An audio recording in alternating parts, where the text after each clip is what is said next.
ராமர் கோயில் காணிக்கை ஹெய்ஸ்ட் அரசியல் பின்னணி. ஜனவரி 2024 அயோத்தி ராமர் கோயிலில் பாலராமர் சிலை பிரதிஷ்டை விழா கோலாகலமாக நடைபெற்றது. 2025 ஆண்டு ஜனவரி 13 முதல் பிப்ரவரி 26 வரை பிரயாக்ராஜில் மகா கும்பமேளா பிரம்மாண்டமாக நடைபெற்றது. அதை ஒட்டி ராமர் கோயிலில் கட்டுக்கடங்காத கூட்டம் குவிந்தது. 2026 ஜூனில் ராமர் கோயில் காணிக்கை திருட்டு விவகாரம் வெளிச்சத்துக்கு வந்து அரசியல் வட்டத்திலும் இந்து மதம் சார்ந்த விஸ்வ இந்து பரிஷத் போன்ற அமைப்புகள் மத்தியிலையும் சலசலப்பை ஏற்படுத்தியதுன்னு ராமர் கோவில் தொடர்ந்து கடந்த 3 ஆண்டுகளாக பரபரப்பான பேசுபொருளாகவே இருக்குது. இந்த நிலையில ராமர் கோயில் காணிக்கை திருட்டு பின்னணி குறித்தும் அது ஏற்படுத்தி இருக்கிற அரசியல் அதிர்வலைகளை குறித்தும் சற்றே சுருக்கமாக பார்ப்போம். இந்த ஆண்டு தொடக்கத்திலிருந்தே ராமர் கோயிலில் காணிக்கை திருட்டு நடைபெறுவதா அரசல் புரசலா பேசப்பட்டு தான் வந்தது. ஆனா அதை பூதாகரமாக்கும் வகையில ராமர் கோயில் காணிக்கை பணம் என்னும் குழு உறுப்பினர் மஹிபால் சிங் பல குற்றச்சாட்டுகளை அடுக்கி ஒரு வீடியோவை வெளியிட்டாரு. அந்த வீடியோவை தனது சமூக வலைதள பக்கத்துல இணைச்சு சமாஜ்வாதி எம்பி அகிலேஷ் வெளியிட்ட பதிவுல, இன்று உலகம் அறிந்து கொண்ட இந்த செய்தி உண்மையில மிகவும் பழையது. ட்ரஸ்ட் என்றாலே நம்பிக்கை. இந்த விவகாரத்தை ராமர் கோயில் அறக்கட்டளையே தீவிரமாக எடுத்து நீதித்துறை விசாரணைக்கு வலியுறுத்தணும், குற்றவாளிகள் தண்டிக்கப்படணும்னு பதிவு செஞ்சாரு. அவரை தொடர்ந்து அயோத்தியில இருக்க துறவிகள் இதர அரசியல் கட்சி தலைவர்களும் விமர்சனம் செஞ்சாங்க.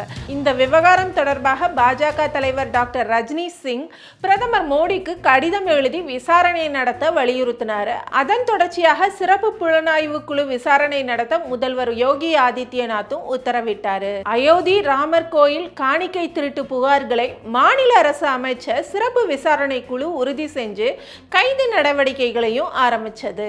அறக்கட்டளையோட பொதுச் செயலாளர் சம்பத் ராயின் முன்னாள் வாகன ஓட்டுநர் டின்னு என்ற ராம்சங்கர் யாதவ், அறக்கட்டளை ஊழியர் அனுகல்ப மிஸ்ரா, அவரது மைத்துனர் லவ்குஷ் மிஸ்ரா, டின்னுவின் மருமகன் மணிஷ் யாதவ், கருணேஷ் பாண்டே, ராம்சங்கர் மிஸ்ரா, அவினாஷ் சுக்லா மற்றும் ஓய்வு பெற்ற வங்கி ஊழியர் சுபாஷ் ஸ்ரீவஸ்தவா ஆகியோர் கைது செய்யப்பட்டாங்க. தற்போது கைதானவர்களிடம் தீவிர விசாரணை நடந்து வருது. அந்த விசாரணையில பல திடுக்கிடும் தகவல்கள் வெளியாகி இருக்கு. ராமர் கோயில் வளாகம் முழுவதும் 40 முதல் 50 உண்டியல்கள் வரை வைக்கப்பட்டிருக்கிறதா. பக்தர்கள் காணிக்கைகளை அதுல தான் அன்றாடம் செலுத்துறாங்க. உண்டியல்கள் மூலம் மாதந்தோறும் சராசரியா ரூபாய் 8 கோடி முதல் ரூபாய் 9 கோடி வரை காணிக்கை வருவதா சொல்லப்படுது. இது தவிர அதிக மதிப்பிலான தங்கம், வெள்ளி போன்ற நகைகள், விலையுயர்ந்த பொருட்களை தானமாக வழங்குபவர்கள், பெருந்தொகையை தானமாக வழங்குபவர்களும் நேரடியாக அறக்கட்டளை அலுவலகத்திலேயே செலுத்தி அதற்கான ரசீதனை பெற்றுக்கொள்றாங்க. ஸ்ரீ ராம் ஜென்மபூமி தீர்த்த கஷேத்திர அறக்கட்டளையானது காணிக்கை என்னும் பணியை பாரத ஸ்டேட் வங்கியிடம் ஒப்படைச்சிருக்கு. காணிக்கை என்ற குழுவில் ஒரு வங்கி ஊழியர், வாரணாசியை சேர்ந்த தனியார் நிறுவனத்தின் ஊழியர்கள் மற்றும் அறக்கட்டளை உறுப்பினர்கள் இடம்பெற்றிருக்கிறாங்க. தினமும் பக்தர்கள் அளிக்கும் காணிக்கையை ஒரு பெரிய ஏசி அறையில என்றாங்க. இந்த அறை கண்காணிப்பு கேமராக்கள் மூலமா கண்காணிக்கவும் படுது. ஆனா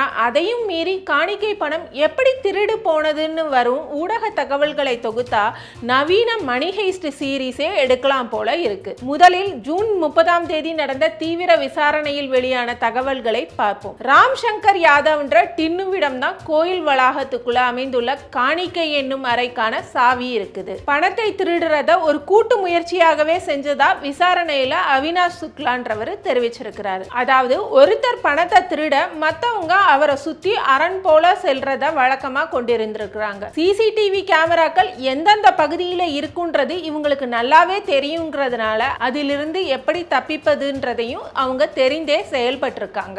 அது மட்டும் இல்லாம கண்காணிப்பு அறையில இருந்தவர்களும் கேமரா காட்சிகளை கண்காணிப்பதை அத்தனை தீவிரமா எடுத்துக்கொள்ளலன்றதும் அதுவே தங்களுக்கு சாதகமாக மாறினது என்றும் விசாரணையில சொல்லியிருக்கிறாங்க. மேலும் திருடப்பட்ட காணிக்கை பணத்தை கோயில் வளாகத்தில் இருக்கிற கழிவறைகள்ல பதுக்கி வச்சதாகவும் விசாரணையின் போது அவங்க சொல்லியிருக்கிறாங்க.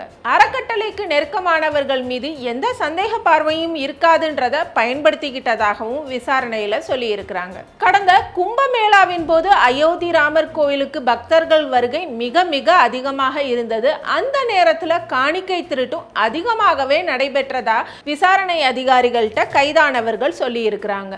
அயோத்தி ராமர் கோயில் காணிக்கை திருட்டுல தொடர்புடையவர்கள்ல முதன்மை நபரான டின்னு என்ற ராம்சங்கர் யாதவ் பற்றி பல முக்கிய தகவல்கள் வெளியாகி இருக்குது.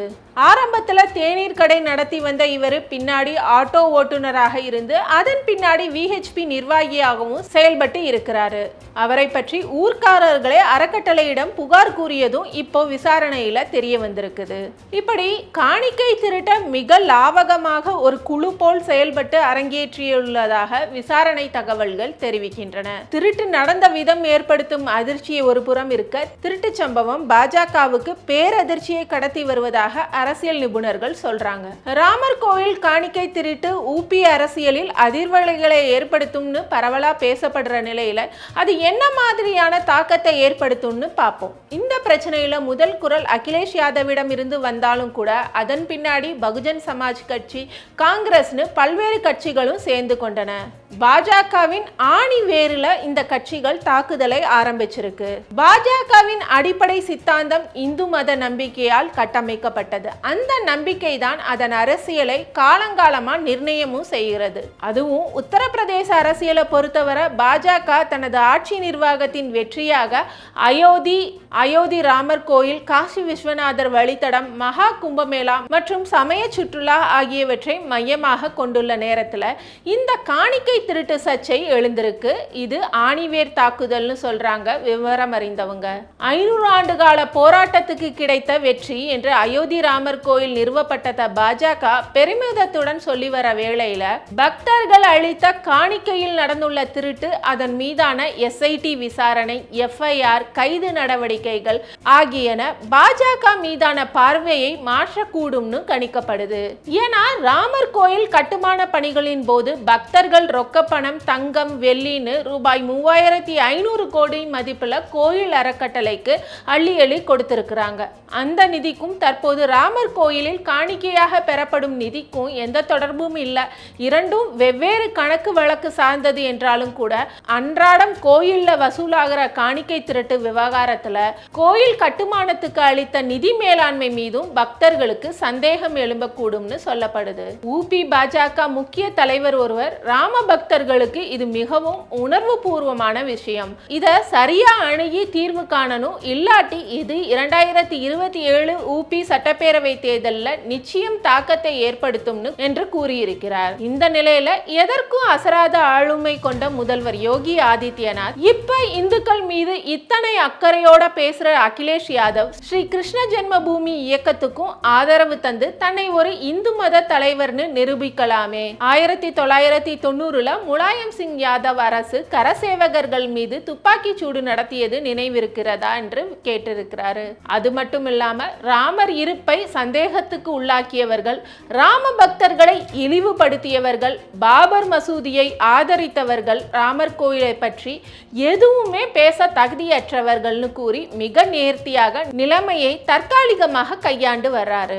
பீகார்ல கடந்த சட்டப்பேரவை தேர்தலுக்கு முன்னாடி SIR பணிகளுக்கு எதிராக வாக்கு திருட்டு பிரச்சாரத்தை கையில எடுத்து எதிர்க்கட்சி தோற்றுத்தான் போனது. அது போலவே ஊபி தேர்தலுக்கு முன்னாடி ராமர் கோயில் காணிக்கை திருட்ட கையில எடுத்திருக்குது. அங்கே காங்கிரஸ், இங்கே சமாஜ்வாதி, எதிரிகள் யாராக இருந்தாலும், குற்றச்சாட்டு எதுவாக இருந்தாலும் பாஜக அதிலிருந்து மீண்டு வரும். தனிநபர்களின் குற்றங்களுக்கு கட்சியின் கொள்கையை கேள்விக்கு உள்ளாக்க முடியாதுன்னு ஊபி பாஜக அனுதாபிகள் சொல்றாங்க. இருந்தாலும் பாபர் மசூதிக்கு பதிலாக ராமர் கோயில் கட்டும் இயக்கத்தை முன்னெடுத்தவர்களின் நேர்மை மீது இந்த கையாடல் விவகாரம் ஒரு வலுவான ஆள்காட்டி விரலை நீட்டி கேள்வி எழுப்புவதாகவும் இது நீண்ட கால அதிர்வலைகளை ஏற்படுத்தும்னு சில அரசியல் விமர்சகர்கள் கணிக்கிறாங்க.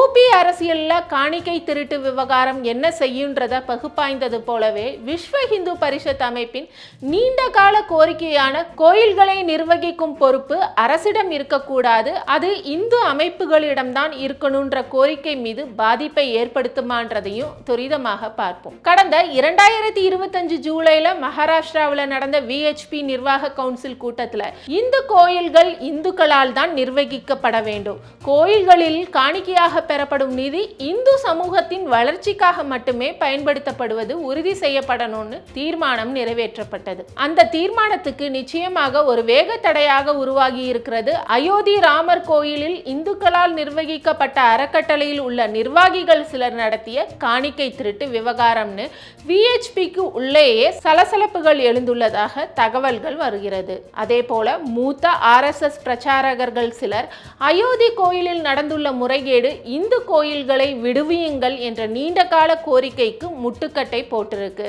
இந்து கோயில்களை நிர்வகிப்பதில் சரியான ஆட்களை தேர்வு செய்யறதுல தோற்றுவிட்டோம்ன்றதையே ராமர் கோயில் விவகாரம் காட்டுது. முதல்ல மக்கள் மத்தியில இழந்த நம்பிக்கையை மீட்டெடுக்கணும், அதன் பின்னர் தான் மீண்டும் கோரிக்கையை வலிமையாக முன்னிறுத்த வேண்டும்னு கூறியதாகவும் தகவல். இந்த காலக்கோட்டை பார்க்கும்போது ராமர் கோயில் நிறுவியது பாஜகவின் இமாலய வெற்றி என்றால், தற்போது ஏற்பட்டுள்ள ராமர் கோயில் காணிக்கை திருட்டு விவகாரத்தால எந்த சேதாரமும் கட்சிக்கும் விரைவில் தேர்தலை சந்திக்கும் ஊபி ஆட்சிக்கும் ஏற்படாமல் மீள்வது பாஜகவுக்கு இமாலய சவால். என்ன நடக்குதுன்னு பொறுத்திருந்து பார்க்கலாம்.